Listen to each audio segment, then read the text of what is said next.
Definitely एक चीज़ तो clear है कि बीजेपी के 370 नहीं आ रहे हैं, लेकिन बीजेपी 270 के नीचे भी नहीं जा रही है। ये भी मोर और लेस क्लियर है। मुझे ऐसा लगता है, मैं बार बार कह रहा हूँ कि बीजेपी के नंबर मोर और लेस जो पिछले लोकसभा में, आउटगोइंग लोकसभा में 303 का था, वही नंबर या उससे कुछ बेहतर होगा, उससे खराब नहीं होगा, ऐसा मुझे लगता है। आपको लग रहा है कि 300 के पार रहेगा? बस 303 के इर्द गिर्द रहेगा, मोस्ट लाइकली उससे पॉजिटिव ही रहेगा, उससे बेहतर होगा, उससे खराब होने की संभावना बहुत कम है। और दूसरा जो देश का हिस्सा है ईस्ट और साउथ, बिहार, बंगाल, उड़ीसा, तेलंगाना, आंध्र प्रदेश, तमिलनाडु और केरल, इन 225 सीटों में भाजपा के पास अभी इस लोकसभा में करीब 50 सीटें हैं। इन 250 सीटों में क्या हो रहा है? इन 225 सीटों में बीजेपी की वोट शेयर और सीट दोनों ही बढ़ रहा है। बंगाल में, उड़ीसा में, असम में, तेलंगाना में, आंध्र प्रदेश में, तमिलनाडु और केरल में। अब किस स्टेट में कितना आएगा इस पर बहस में ना पड़े। क्यूमुलेटिवली ईस्ट और साउथ में बीजेपी की सीटें 15 से 20 से बढ़ रही हैं और vote share across the region बढ़ेगा। सारा दारोमदार लोग इस पर बैठा रहे हैं कि महाराष्ट्र में बीजेपी को बहुत डैमेज हो रहा है। कुछ लोग बता रहे हैं कि यूपी में भी सीटों का बड़ा नुकसान हो रहा है। तो इन दो बड़े राज्यों को आप देख लें, जस्ट एग्जाम्पल के तौर पे।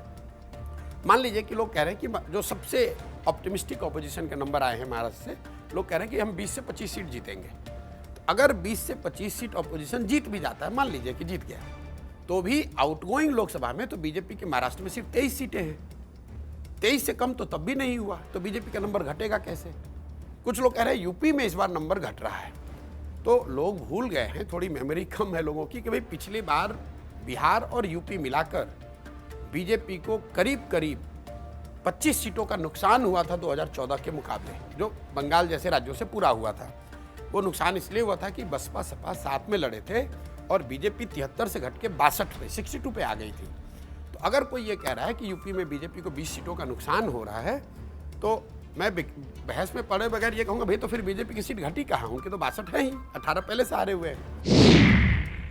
कुछ लोग ये कह रहे हैं भी राजस्थान में 5-7 सीटें हार सकते हैं, हरियाणा में 2-4-5 सीट हार सकते हैं, वो ठीक है। लेकिन अभी तक मुझे या जनरली पब्लिक डोमेन में कोई ऐसा एनालिस्ट विश्वसनीय नहीं दिखा जिसने ये कहा कि कोई राज्य है जो ऑपोजिशन पूरा सिरे से जीत रहा है। तो नंबर वो ऐड होगा नहीं। और वेस्ट और नॉर्थ, एक बार को राजस्थान में कांग्रेस 3 जीतेगी, 5 जीतेगी, 0 जीतेगी, वो तो समय बताएगा। लेकिन अगर आप वर्स्ट केस भी बीजेपी के लिए मान लें, तो इस पूरे रीजन में वेस्ट और नॉर्थ में बीजेपी को 50 सीटें हारते हुए मैं नहीं देख रहा हूँ। और ईस्ट और साउथ में उनके 20-25 सीट बढ़ रही है। तो मोटे तौर पे उनका स्टेटस को बना रहेगा और they will add some to the total which they had.